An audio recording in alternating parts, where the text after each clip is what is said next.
The day was like any other at Buckingham Palace. Tourists wandered, snapping photos, and the royal guard stood stoic and unmoving. But one woman, standing out not for her clothes but for the weight of her attitude, was about to spark something no one could have predicted. Her name was Margot, and she was in her late 40s, walking through the crowd with a sneer on her face, her lips curled in contempt. She muttered to herself, clearly unimpressed by the sight of the royal guard, who stood tall and resolute in his red tunic, his tall bearskin hat perched perfectly atop his head. His face, like all others in his position, was a mask of discipline. Margot, her eyes narrowed with judgment, couldn't help herself. She was angry at the sight of the guard, and at the tradition he represented.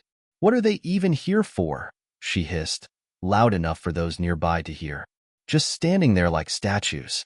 Ridiculous." The crowd, hearing her disdain, turned their attention to her, but no one dared to speak. She continued, her voice dripping with arrogance. "Why would anyone respect this? They just stand there. They're nothing but props." She moved closer, her anger bubbling over as she came within a few feet of the guard, her eyes locking with his. Then, with a swift movement, she raised her hand and slapped him across the face. The sound of the slap echoed in the courtyard, sharp and unforgiving. The crowd gasped, the shock of it hanging in the air like a dark cloud. But the guard, unmoving as ever, didn't even flinch. His face remained calm, his body unwavering. His jaw tightened slightly, but there was no anger in his eyes, only quiet strength. Margot's hand remained frozen in the air, her own disbelief catching up to her. The weight of what she had just done began to sink in, but instead of regret, there was only the faintest flicker of panic. She turned toward the crowd, her voice now defensive. "What? He didn't do anything. He was just standing there. What was I supposed to do?" But no one was buying it. The anger that had filled the air was now directed at her. One man, a stranger, stepped forward, his face set in anger. "You can't just slap someone like that. What's wrong with you?" Margot's eyes darted around the crowd. The shock on their faces was palpable. Some people began to shout, urging her to leave, their voices full of disdain. But the guard still said nothing. He stood like a statue, his silence more powerful than anything that could be spoken. And in his stillness, there was a quiet strength that reverberated through the growing crowd. A child's voice broke through the tension. "Why did she hit him, Mom?" the boy asked, his voice full of confusion. The mother knelt beside him, struggling to find the words to explain what they had just seen. "Sometimes, people are mean," she whispered, her heart heavy. "But look at him. He's stronger than she will ever be." The murmurs in the crowd grew louder, their anger shifting from Margot to an overwhelming admiration for the guard.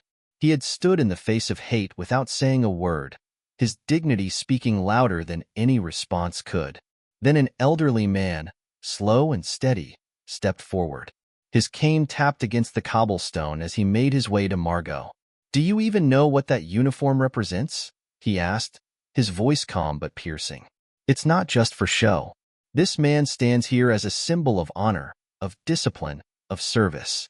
And you disrespected that," Margot faltered, her bravado quickly crumbling under the weight of his words. She opened her mouth to argue, but the crowd had turned on her, their eyes, full of judgment, locked onto her, and she realized too late that she had lost control. The moment was slipping away from her, and she knew it. But then something remarkable happened. A young woman, standing near the front, looked at the guard and spoke, her voice trembling with admiration. "I don't know how you stayed so calm after what she did. You're amazing." Those words cut through the air, sharp and true, like a dagger aimed at Margot's pride. The guard remained silent, his face as unreadable as ever. But in that moment, he became more than just a figure of tradition. He became a symbol of strength. Margot's face flushed a deep red. Her attempts at defending herself faltered. I didn't mean to," she stammered, her voice small and defensive. "It was just a reaction." "Well, it was a reaction, all right," someone from the crowd called out. "But it wasn't justified." Margot, realizing the full weight of her actions, turned and fled, pushing her way through the crowd. She could feel the eyes of every single person on her, the judgment so thick she could almost taste it. As she disappeared from view, the crowd shifted their focus back to the guard, whose stillness was now a beacon of grace and dignity. A few people walked up to him, offering quiet words of support, but he said nothing. His gaze remained forward, his posture unwavering. One man, in a suit, leaned in slightly. "You've got more self-control than most people I know," he said softly. "Thank you for showing all of us what it means to stand tall." The guard nodded once, but his thoughts were his own. He wasn't looking for applause. He wasn't looking for praise. His silence spoke volumes, but it wasn't about him. It was about something much bigger. That night, the video of the slap began to spread across the internet, shared by thousands, seen by millions. The reactions were swift and powerful. Some were horrified by the woman's blatant racism. Others, like the young woman in the crowd, praised the guard for his incredible composure.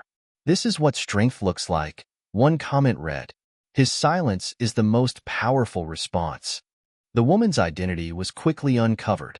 Her name was Margot Price, and she worked at a prestigious firm. Social media erupted, and soon, her employer was forced to respond.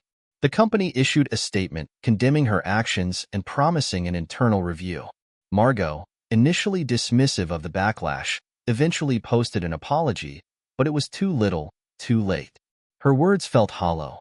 She had failed to take responsibility for the hate in her heart.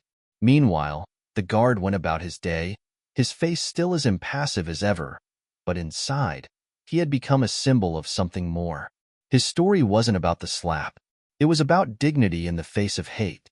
It was about standing tall, not for yourself, but for everyone who had ever been disrespected, underestimated, or hated because of the color of their skin. Weeks later, the guard was invited to speak at a gathering of activists and educators. His message was simple, but profound. "Racism isn't just the big moments," he said. "It's the small things, too. The jokes, the assumptions, the things people let slide.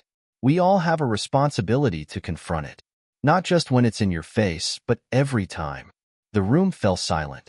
His words were a quiet call to action, urging everyone to stand tall, just as he had that day. The applause that followed wasn't for the guard, but for the lesson he had taught the world. And as for Margot, she became a name whispered in shame, her attempt to degrade him only highlighting the depth of her own weakness. The guard's silence had shown her, and the world, what real strength looked like. It wasn't in the loud, aggressive moments. It was in standing still, standing tall, and standing firm, even when the world seemed to be against you.